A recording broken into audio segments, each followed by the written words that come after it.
Good afternoon, it's Rusty with Masters Lawn Care with another quick tip on Gainesville lawns. Today I'm doing the second video in a three-part series on the three basic needs of a healthy lawn. The first video we did just recently was on the right amount of sunlight. You got to have the right amount of sunlight, can't have too much shade to have a healthy lawn. Today's video is going to be on the right amount of water. Can't have too much, that'll cause fungus. Can't have not enough, you'll have drought stress. Got to have the right amount of water. And the third future video we're going to do is on fertilizer or lawn foods. Without those three things, sun, water, and food, a lawn cannot survive. Now, today we're talking about water and the importance of water.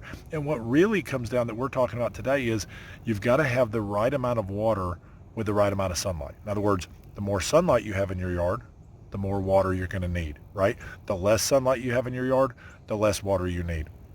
And you can use this tool to actually help you find problems in your yard. In other words, if your yard is struggling in a full sun area and your yard is doing great in the shade, like we're going to see in this lawn across the street, we probably have a watering issue, right? Now, the opposite is also true.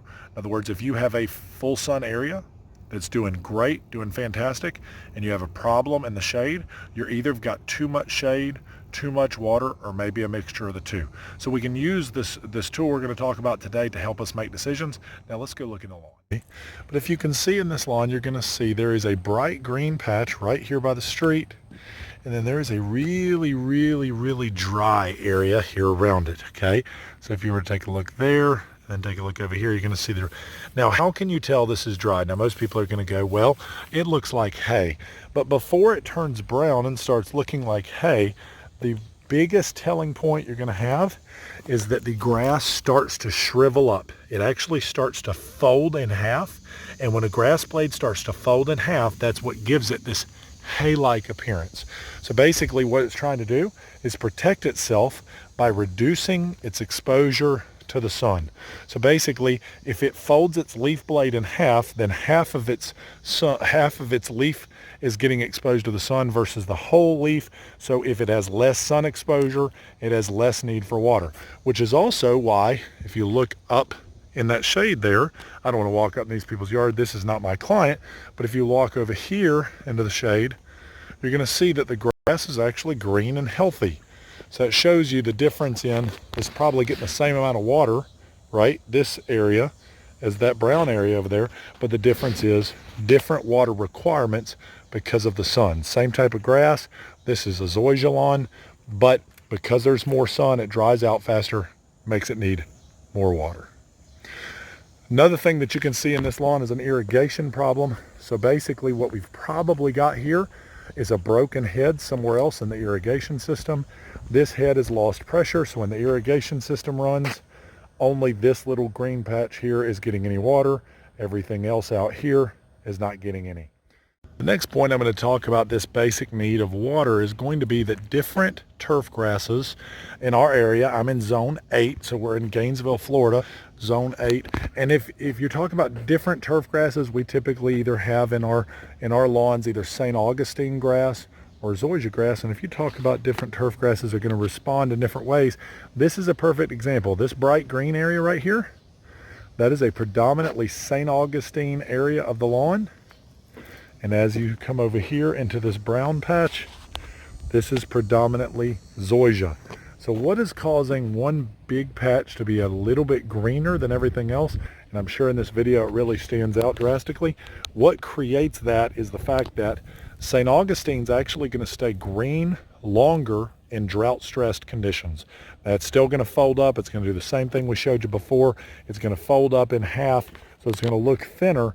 But St. Augustine actually will stay green longer in drought stress. But then once it turns brown, like this area over here, St. Augustine's pretty much dead. It is extremely hard to get St. Augustine to grow back. However, zoysia, totally opposite.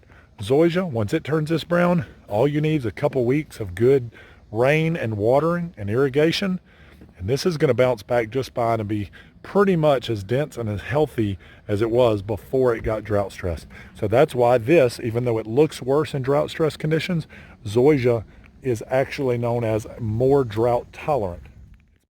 So now that we've looked in the lawn and we've kind of identified, we've shown how to identify what drought stress is, the folding leaf blades. We've talked about a couple different turf types and how they respond differently to drought. I want to talk to you about how to make sure we avoid these issues. We also mentioned checking your irrigation system. The biggest problem I see with Gainesville homeowners dealing with Gainesville lawns is this idea that your irrigation system is meant to be kind of set it and forget it. And that is a major misunderstanding. Irrigation systems are automatic. You should be able to set your irrigation system and believe that it's going to run early in the morning while you're still in bed or while you're at work or whatever. That is what it's meant for. But this idea that I'm going to set it and it's going to run the same amount of water on my lawn year round, regardless of the increased or decreased needs in different seasons, is just not the way it works. So what we want to tell our clients to do is to increase and decrease your watering system to run based on the season. So we know that every spring we're always going to need more water in the yard, and every fall, right? We're sitting here in October, and currently we're in the middle of a dry season. We've had about 3.5 weeks without rain, and lawns are showing struggle. So you've got the same amount of water being sprinkled on the lawn by your irrigation system as you did in the middle of summer when your when your lawn was getting rain 2 or 3 times a week.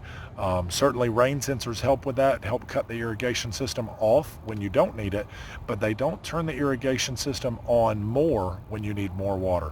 So I always tell people to make sure they're watering more in those seasons. Now the first response I get to that is, well, we water 2 days a week, and here in Gainesville, that's all we're allowed to water, and that is true. However, there's 2 things that you can control and still follow the rules. So you can still water twice a week, but you can increase the amount of time per zone that your irrigation system runs, right? So if it's running 45 minutes in this sunny area and it's getting drought stress, now we can increase it to 60 minutes. Or the other thing we can do, and this is even a little bit more advanced, is set an additional runtime. So in other words, my irrigation system, maybe it runs at 5 a.m. on Tuesdays and Fridays, right? So it goes 4 days and 3 days without water in between those runnings. But what I can do is I can set it to run at 4 or 5 a.m. and then I can set it to run at 8 p.m. that same night. So now my irrigation system is going to run at 4 or 5 a.m. on Tuesday, but then after the heat of the day and after that all that water's been evaporated and used by the lawn, late that evening at 8 p.m. my irrigation system will run again and then rewater that lawn, and that helps it get through that dry spell, which is really only a couple weeks out of the year, a couple weeks in spring, couple weeks in fall. But we can run that irrigation system those 2 times during those 2 days, still will follow the Alachua County water management restrictions, but also keep the right amount of water on our lawn to keep it healthy, because nobody wants to lose their investment. I hope this is helpful for you. I hope that you take this information and use it to apply and have a better lawn. If I can be of help to you, please call us. Rusty with the Masters Lawn Care, 352-378-5296. Have a great day.